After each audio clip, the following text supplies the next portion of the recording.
Chapter 14 is over altruism and cooperation, and I'm sure some of you guys know what altruism means. Some of you guys may not. Some of you guys may be thinking of the Taylor Swift song Antihero. Did you hear my covert narcissism like disguised as altruism, like some kind of congressman? And maybe you looked up that word because of those lyrics, or maybe you still don't know what altruism means. So we'll get into that. Altruism is pro-social behavior that benefits others without regard to consequences for oneself. So you're not just doing something nicely for someone, you're doing something nicely for someone without any regard to the personal consequences, whether it's time, whether it's money, whether it's resources, whether it's your physical safety. So running into a burning building to save someone, that would be an altruistic behavior because you are not taking into regard the consequences that could be your physical safety. So altruistic acts arise out of feelings of compassion that lead us to behave in ways that benefit others who are suffering, often at a cost to ourselves. So what are some forces that can inhibit altruistic action? What are some things that can cause us to not behave in these altruistic ways? The first, we'll get into that later in the chapter. So what are the motives for altruistic action? What are there's three reasons that I'm going to go into. Two of them are selfish and one of them is not. These are the motives for altruistic action. The first one is for a social reward. A benefit such as a praise, positive attention, something tangible, or gratitude that may be gained from helping others and thus serves as a motive for altruistic behavior. So people may try to outdo one another in their altruistic acts on the service of being the most highly esteemed. So, someone may go run into a burning building to save someone and not be regarding the consequences of potentially getting themselves hurt, but they want the social reward of people thinking that they're a good person. Maybe they'll make the front page of the newspaper saying hero saves child in burning house or something like that. They'll get some kind of praise or positive attention because of that. They still did an altruistic act, and so they didn't take into account the consequences of their physical health. But they still did it for a selfish reason. Next is the second selfish reason is personal distress. This is a motive for helping others in distress that may arise from a need to reduce one's own distress. So when we watch someone else experience pain, the pain regions of our own brain are activated. The resulting feelings lead us to act in ways that return us to a more peaceful state. So you might see someone crying, but you console them just so they'll stop crying, so you don't feel uncomfortable anymore, not because you actually care if they feel better. And I know that sounds terrible to say, but sometimes that happens. It's like, oh, I just want them to be quiet because it's really bothering me. It's distressing me seeing someone else be distressed. So I'm gonna go talk to them and see how they're doing. Not that I necessarily care as much about how they're doing as I don't want to feel that distress anymore. And then lastly is the unselfish reason, and that is empathetic concern. So you're identifying with someone in need, including feeling and understanding what that person is experiencing, accompanied by the intention to help the person. So when we encounter somebody else in need or in pain, we imagine what that person must be experiencing. Taking the other's perspective in this way results in an empathetic state of concern or sympathy or compassion, which motivates us to help that person address their needs and thus enhance that person's welfare, even at our own expense. So that is doing something for someone else because you would hope that they would do the same if you were in their situation. And you can put yourself in their shoes. You can see, oh my gosh, if I was in that same situation, I know that I would need help, or I would really want help.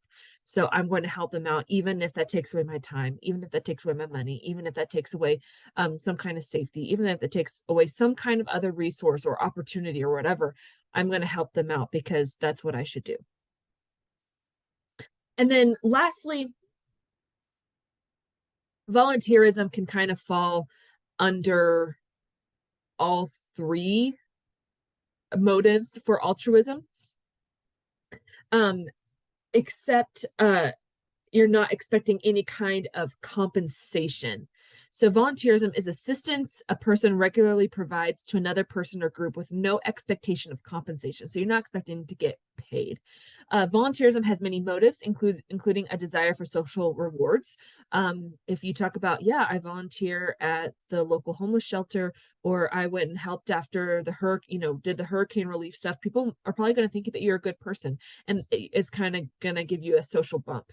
And a desire to reduce personal stress, because seeing other people suffer is distressing. And so if you can help ease some of that distress, then that's going to make you feel better about yourself.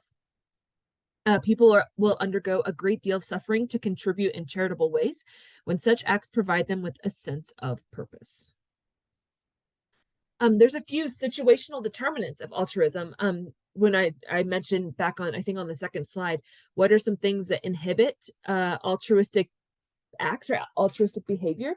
There are some situations that can determine whether or not we engage in altruistic behavior.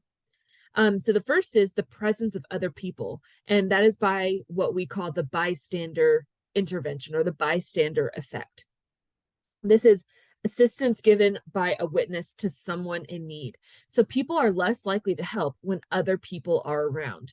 And that's because of the diffusion of responsibility, which we've talked about diffusion of responsibility whenever we talked about de-individuation back in, I think, chapter 12.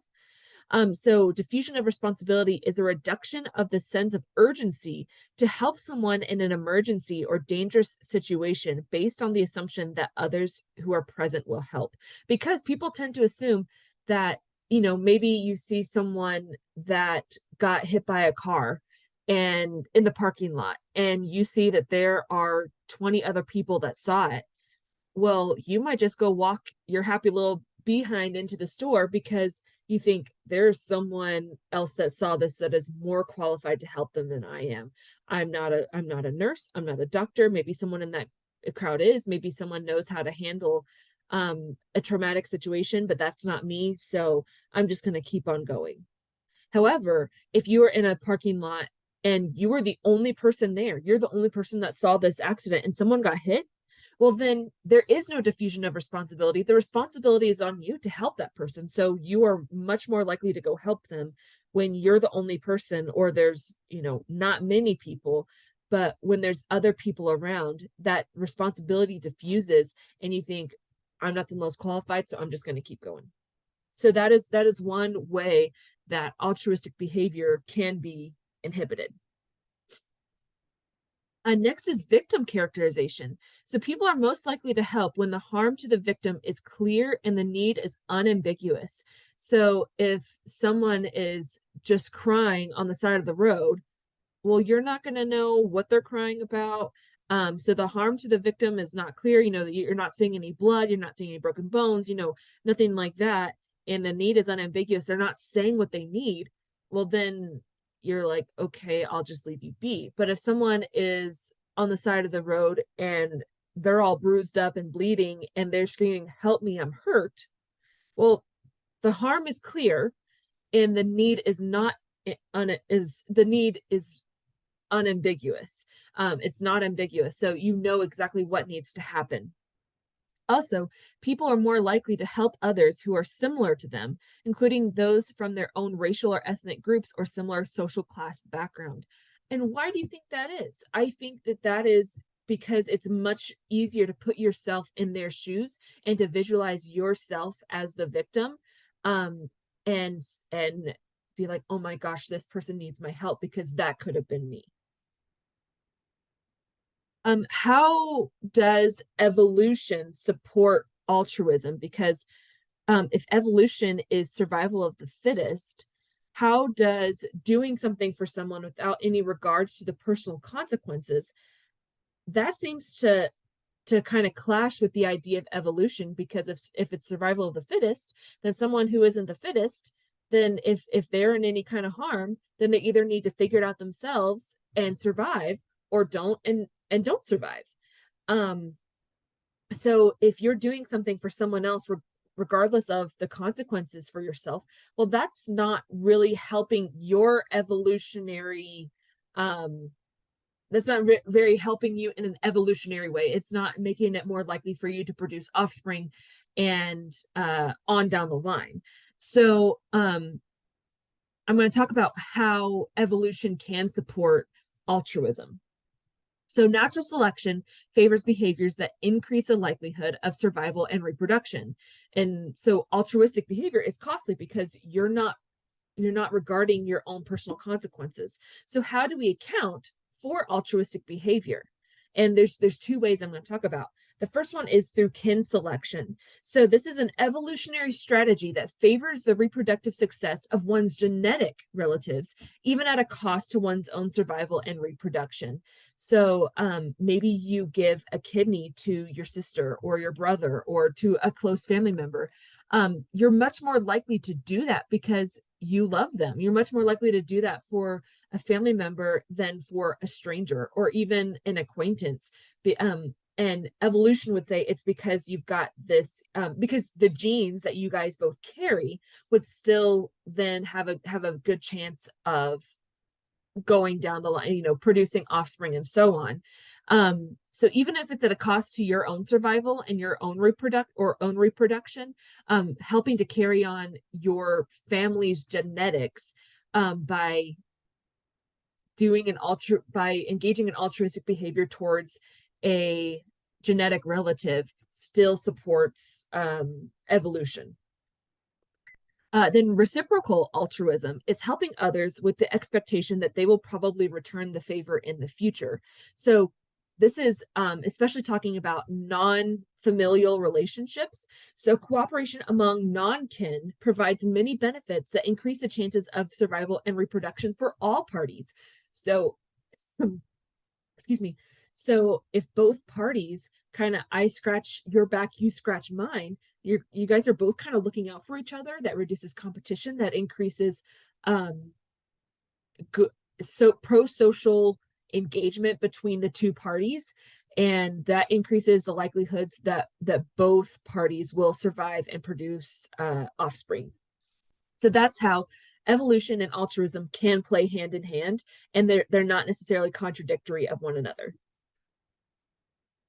Okay, lastly, I'm going to talk about cooperation. And this is where I really want you to pay attention because there is going to be a bonus opportunity following these next two slides. So the inclination to cooperate for common goals is a defining characteristic of humans. So we've got the prisoner's dilemma. This is a situation involving payoffs to two people who must decide whether to cooperate or defect. Or I would also say cooperate or compete, because that's what defect pretty much means. Cooperate or compete. In the end, trust and cooperation lead to higher joint payoffs than, let's just say than mistrust or defection or competition. So there's also a tit for tat strategy. This is the player's first motive is to cooperate. Therefore, the player mimics the other person's behavior, whether cooperative or competitive. And that will make sense once I explain a little bit more about the prisoner's dilemma. So the prisoner's dilemma has three options. There's one person competes and the other person cooperates. And if one person competes and the other person cooperates, then the person who chooses to compete wins. Okay. Then let's say they both cooperate. Okay. Well, then they both win. Okay. Both people win. But if both choose to compete, they both lose. So I want you to think about in terms of maybe a war. So let's say this is a hypothetical war between the United States and Canada. I know the United States and Canada are not at war. They're probably never going to be at war. And that's why I chose these two countries.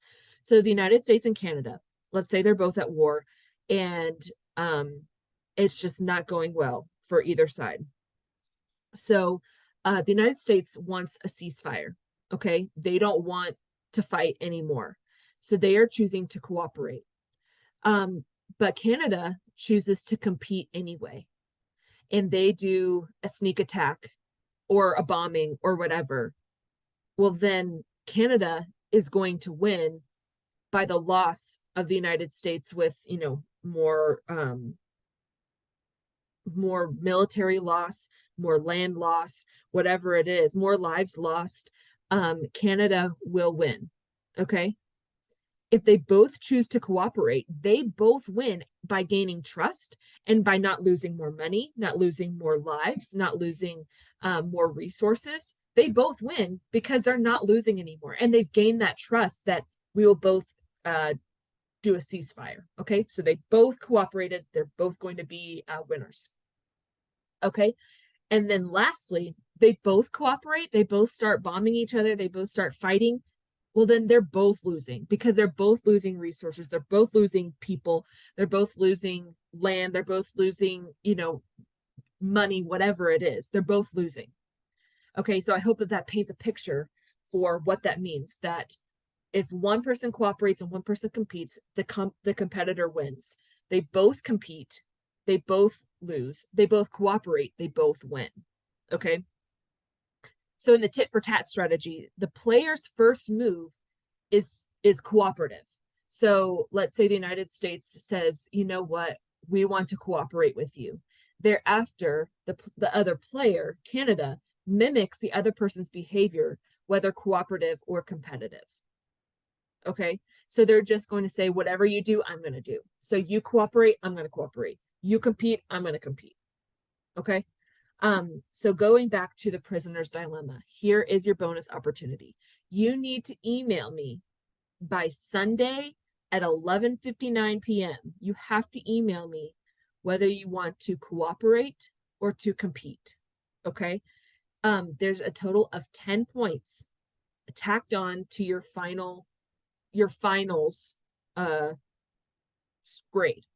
So instead of a possible 100 out of 100, you could get up to a possible 108 out of 100, and you'll see why. So there's a total of 10 points up in the air, and whether you compete or cooperate will determine how many points out of those 10 you will get. So I'm going to see who all emails me by Sunday at 11:59 p.m. and I'm going to write down everyone's names, and I'm going to randomly assign a pair, randomly assign pairs so that I know who's going to cooperate and who's going to compete with each other. Okay. And so I'm going to randomly assign numbers. So each person will have a person that they are cooperating or competing with. And based off of what that other person says, they'll determine how many points you get. So say John emails me and says he wants to cooperate, and he gets matched up with Sarah, and Sarah says she wants to cooperate, then they both get 5 points. They both win. Okay, so that's a total of 10 points. They both win. Okay, let's say John emails me and says he wants to compete, but Sarah emails me and says she wants to cooperate. Well, then John, because he competed, he gets 8 points and Sarah gets 2. Okay. Say John and Sarah both emailed me and said, we want to compete. They both only get 2 points. Okay. So you can get 5 and 5, 8 and 2, or 2 and 2. And it's really your choice. Do you want to take the risk and compete and possibly get 8 points or possibly only get 2 points? Do you want to cooperate and maybe get 5 points, maybe get 2 points? What do you want to do? What do you want? Do you want to try to play it safe? Do you want to try to take a risk? But if you both compete, then you might only get 2 points each. If you both cooperate, then you'll both get 5 points. So that will be added on to your finals grade as a little bonus opportunity for the end of the semester. This has always been a lot of fun to do. So I hope that you enjoy this bonus opportunity, and I hope all of you guys email me So I have plenty of people participating in this. So that is the end of chapter 14. That is the end of the information for this class. Hooray, we are done with all of the chapters. And then next week is finals week. Remember that, don't forget about finals week next week. And I'm still grading all the papers. So be on the lookout for your paper grade. All right, bye-bye.